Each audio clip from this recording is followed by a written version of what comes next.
heard. Oh, you gotta get her. Today I'm going to talk to you about the history of the United States Army. The things I'm going to talk about are the background, some of the rank structure, some mental illnesses that troops are suffering from, as well as a little bit of the history of the Minnesota National Guard and some famous Minnesota companies and some of the battles that they are famous for. So the first thing I'm going to talk about is a little bit of the background. The first American unit was actually formed in 1747. They were actually under European rule, but they were all Americans, so they said that was the first American unit that was actually formed. The first U.S. military academy was made in 1802, and that was West Point. A little bit about the rank structure. There's officers and enlisted. So there's separate, and whatever one you get into, there's different ways that they go through promotions, and officers outrank enlisted personnel. But officers really look to the non-commissioned officers for assistance and guidance in leading the troops. So enlisted personnel go from E1 to E9, and then officers start at second lieutenant and can go all the way up into being generals. The first sergeant major of the entire Army was William Wooldridge, and sergeant major of the Army is just has a very critical role in leading troops. So William Wooldridge helped establish that sergeant major of the Army position, and he went and really spent a lot of his time going to visit troops and teaching troops how to fight properly, and really establish a good relationship with the Army troops. He also established some very good relationships with other agencies inside the White House, such as the CIA. A little bit about the history of the Minnesota Army National Guard. The first unit was actually formed in 1856, and they were called the Minnesota Pioneer Guards.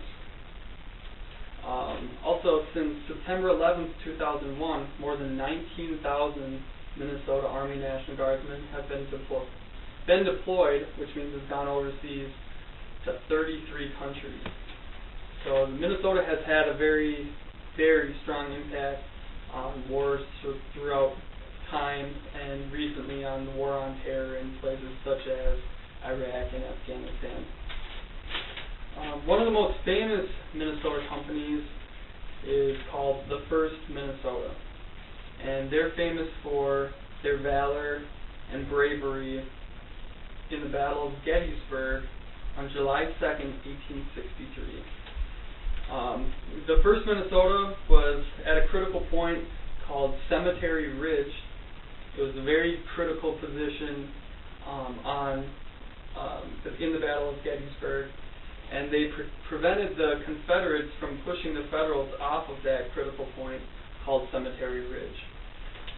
General Hancock was waiting for reinforcements and saw the Confederates, 2 brigades of Confederates charging at them, and only the 1st Minnesota was there, and he told them to charge.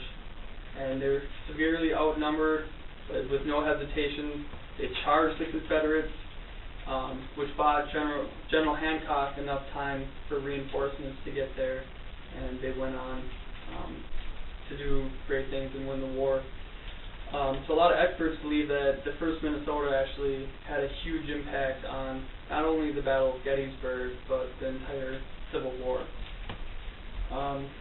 Of the 262 men in the 1st Minnesota at the Battle of Gettysburg, 215 of them lost their lives in that valiant charge. That 82% casualty rate is actually the 2nd largest by any surviving military unit in American history during a single engagement. And actually the 1st Minnesota flag is in the rotunda at the state capitol. So that was just a very good story that I thought was very interesting. Fighting in battles and wars has great side effects. One of the side effects I researched is called PTSD, and that stands for post-traumatic stress disorder. And that's really causing a lot of troops in the Army as well as other branches, causing them a lot of harm. And PTSD is a mental health condition that's triggered by terrifying events. And you can find that information, a little bit more about it on mayoclinic.com. And they have some very helpful links on what causes it and stuff like that.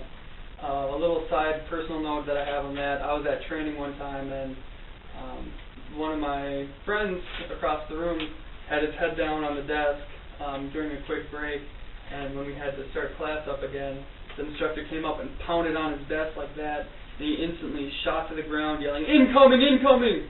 And he was scared and breathing heavy, and he had to go walk it off outside, and it was you could just see the terror in his eyes. So I know that a lot of people are suffering from this mental illness, and hopefully they can come up with some very productive ways to help treat and prevent this harmful illness. That is all I'm going to talk to you about today, and I hope that you guys learned something a little bit about the history of the Army. Thanks for listening.